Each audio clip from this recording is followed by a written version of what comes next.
radically changed and took a different path than his cousins. So they've made a really strong commitment to education and opportunity for us, which I'm so thankful for because it didn't come naturally to me. I did not start out as this person who cared about the rest of the world and was adventurous. If you go to the next slide, there's a picture of me on the right is me in high school. And as a high school student, I was a student leader and I volunteered, but I was very insular. I was very focused on the actual high school campus. And my parents were always trying to kind of get that out of me, which is hard, and I'm not actually looking forward to having teenagers because I look back at how difficult I was.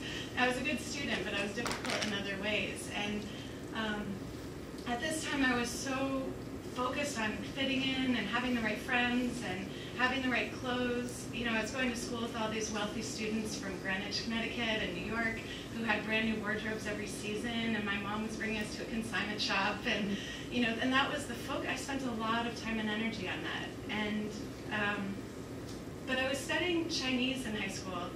At my parents' their prodding, they said this is an amazing opportunity that you won't get at a lot of other places. So why don't you take Chinese? So I went ahead with it, and I really enjoyed Chinese. I was studying art as well, and I liked the artistic nature of the calligraphy, and thought it was interesting intellectually, but I never actually imagined going to China. And then my parents learned about a study abroad program to send high school students to China. And they said, Siiri, you should do this. And my response was, your junior year is supposed to be your best year of high school. Are you kidding? I was like, I finally found my group of friends, and I'm fitting in more, and there's no way I want to miss part of my junior year, which looking back, it's so crazy that was my mindset. And my parents kind of tricked me. Jeremy likes to joke that my parents forced me on a plane to China when I was 16. But they didn't really.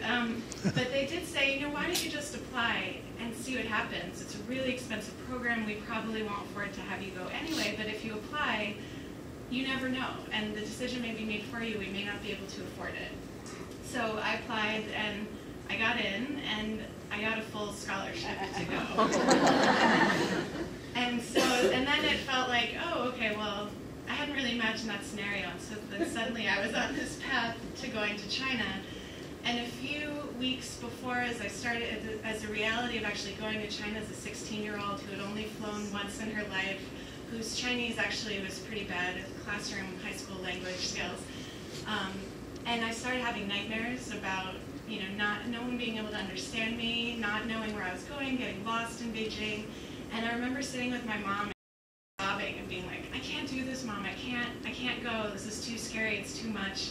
And it was the first year of a program, so there was no one I could talk to say, everything was fine last year, we loved it. And my mom just said, she gave me such sound advice, she said, just take it day by day, just one day at a time, and anything's manageable when you take it day by day. And the next day, of course, I was still panicked and nervous and talking to my dad with this fear about going, and he said, we're not going to force you to go. You don't have to go. You actually could back out now. He said, but if you don't do anything that scares you, you'll never end up doing anything very interesting.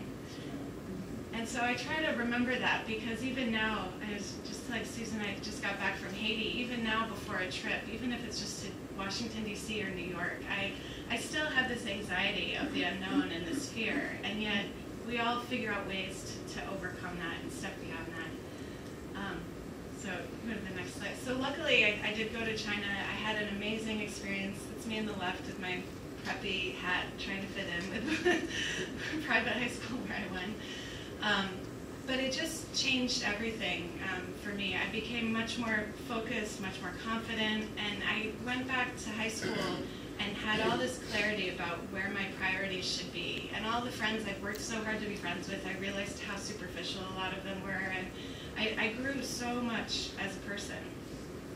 Go to the next one. And then this is me in Vietnam. Our program ended with 2 weeks in Vietnam. Our country director had lived there for many years, so he wrapped up the program there. I'm on the left there, surrounded by kids. And looking back at this photo, it encapsulates for me some of the changes that I went through. This was a coffee shop, like right out on the street in the the streets of Hanoi, where our group, it was right around the corner from our dorm, and all of the students and I, we would go and get pastries and coffee there. And we got to know this family that ran the business. And we spent so much time with them, and when we left, we were crying and giving them gifts, and they were like a homestay family. And I think that this was one of the first glimmers for me of the value of women and how business is more than just business. It's really about community. And this sense of sisterhood and possibility, and just this sense of being able to connect with people from all different cultures. And so, not surprising to my parents, I came back from this experience and said, okay, now I want to go here and here and here and here, and look at all these programs, and done all this research, and was really emboldened, because once I got that scholarship, I realized that whatever you wanted to do, there's probably money out there to help you do it. You just had to be resourceful and tenacious and determined. And actually, I think my parents were like, well, we sent her off to the far extreme of what we had imagined. But after this, I ended up having the great fortune, to get 2 great degrees, my undergrad and graduate degree, my MBA recently, almost fully funded by scholarships, and as well as study abroad programs again in China, Nepal, and Thailand. So it really set me on a different path. So going back to Urmila, the first woman from Nepal I introduced, this is the craft center that she had established. And this is me with some of the students that I worked with when I was living there.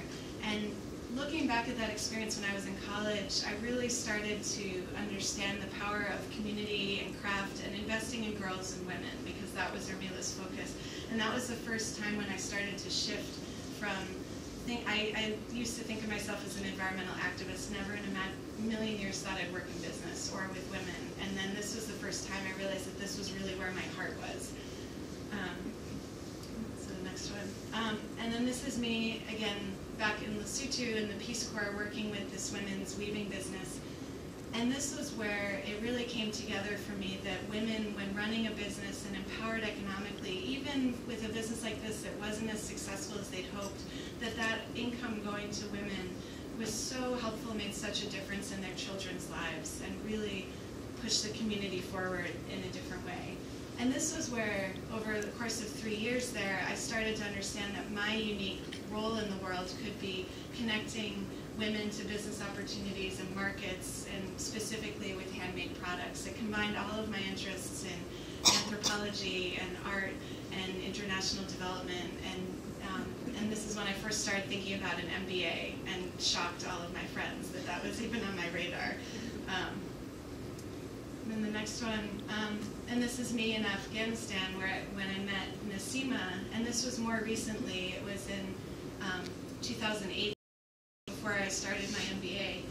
And working in Afghanistan and working directly with women really helped me understand that, women all around the world need opportunity. Women here in Massachusetts, all of us need opportunities that we may not have yet, especially in conflict zones and areas affected by natural disaster.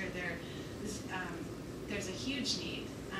And I saw that, that women really are the foundation for peace and prosperity in a country like Afghanistan. So this, really led me into beginning to think along the lines of what Prosperity Candle does. And so before I jump into Prosperity Candle, I just want to mention, looking back at the role scholarships have played in my life, all of these experiences where the trajectory came from having that first scholarship to go to China. And without that, I never would have opened my mind to the world, and I never would have had the flexibility and indulgence, really, of saying, oh, I want to study anthropology and art, and now I want to go here, and have that time and support along the way to figure out what this unusual career for me would be about. I used to, in college, a lot of people said, you're way too scattered. These things don't make sense. You need to pick a really focused career. And now I look at what I'm doing, and I'm like, no, it all makes sense. Everything I've studied pulls together in this, because the world is so interdisciplinary. But I was fortunate. I didn't have to, like so many of the people that I went to school with in elementary school, I didn't have to take the first job that made the most sense financially. I had the ability to move on. and do other things. So now I want to finally introduce you to Prosperity Candle more. So we help women rebuild their lives through candle making. And so really taking all the experiences I've had, they come together in Prosperity Candle. And we help train women in candle making. We work to connect them with other women who are working in business